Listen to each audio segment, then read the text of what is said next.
Bihar IG అధికారి Sunil నాయక్పై arrest warrant జారీ అయింది. ఏపీ శాసనసభ డిప్యూటీ స్పీకర్ రఘురామకృష్ణరాజుని కస్టడీలో చిత్రహింసలకు గురి చేశారనే ఆరోపణ కేసులో గుంటూరులోని మొబైల్ కోర్టు గురువారం ఈ వారెంట్ని జారీ చేసింది. విచారణ కోసం గుంటూరు పోలీసులు ఇచ్చిన నోటీసులపై సునీల్ నాయక్ స్పందించకపోవడంతో అతన్ని అరెస్ట్ చేసేందుకు ఇటీవల ఎస్పీ దామోదర్ బృందం బీహార్ రాజధాని పాట్నాకి వెళ్ళింది.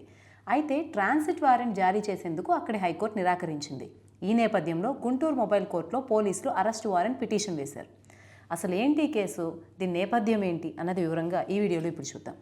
2021లో అప్పటి వైసీపీ ప్రభుత్వ హయాంలో ఎంపీగా ఉన్న రఘురామకృష్ణరాజుపై రాజద్రోహం కేసు నమోదైంది.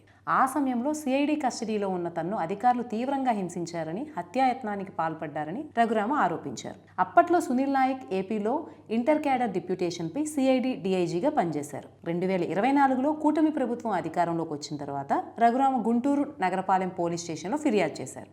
ఈ ఫిర్యాదు ఆధారంగా సునీల్ నాయక్ సహా పలువురు పోలీసు అధికారులపై ఐపీసీ సెక్షన్ 307 అంటే హత్యాయత్నం కింద ఎఫ్ఐఆర్ నమోదైంది. సోమవారం తెల్లవారుజామున 5:53 ఏపీ పోలీసులు పాట్నాలోని సునీల్ నాయక్ అధికారిక నివాసానికి చేరుకున్నారు. స్థానిక వర్గాల సమాచారం ప్రకారం ఏపీ పోలీసులు వారెంట్ లేకుండా స్థానిక పోలీసులకు సమాచారం ఇవ్వకుండా ఐజీ నివాస ప్రాంగణంలోకి గోడ దూకి వెళ్లారు. తెల్లవారుజామునే గుర్తు తెలియని వ్యక్తులు లోపలికి రావడంతో భద్రతా సిబ్బంది అడ్డుకున్నారు. విషయం తెలుసుకున్న హోంగార్డులు, అగ్నిమాపక శాఖ సిబ్బంది పెద్ద ఎత్తున తరలి వచ్చి ఏపీ పోలీసులను చుట్టుముట్టారు. సుమారు 7 గంటల పాటు 2 రాష్ట్రాల పోలీసుల మధ్య చట్టపరమైన వాదనలు జరిగాయి. పరిస్థితి ఉద్రిక్తంగా మారడంతో ఏపీ పోలీసులు చివరకు స్థానిక శాస్త్రీనగర్ పోలీసుల సహాయం కోరారు.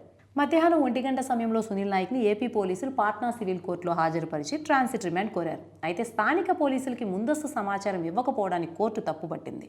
సరైన వారెంట్, కేసు డైరీ సమర్పించకపోవడంతో కోర్టు ట్రాన్సిట్ రిమాండ్ ఇవ్వడానికి నిరాకరించింది. సునీల్ నాయక్ని వెంటనే విడుదల చేయాలని ఆదేశిస్తూనే 30 రోజుల్లోపు సంబంధిత కోర్టు నుంచి ఉపశమనం పొందాలని కూడా కోర్టు స్పష్టం చేసింది. అప్పటి వరకు ఆయనపై ఎలాంటి కఠిన చర్యలు తీసుకోవద్దని కూడా స్పష్టం చేసింది. ఈలోపు ఆయన అజ్ఞాతంలోకి వెళ్లినట్టు తెలుస్తుంది.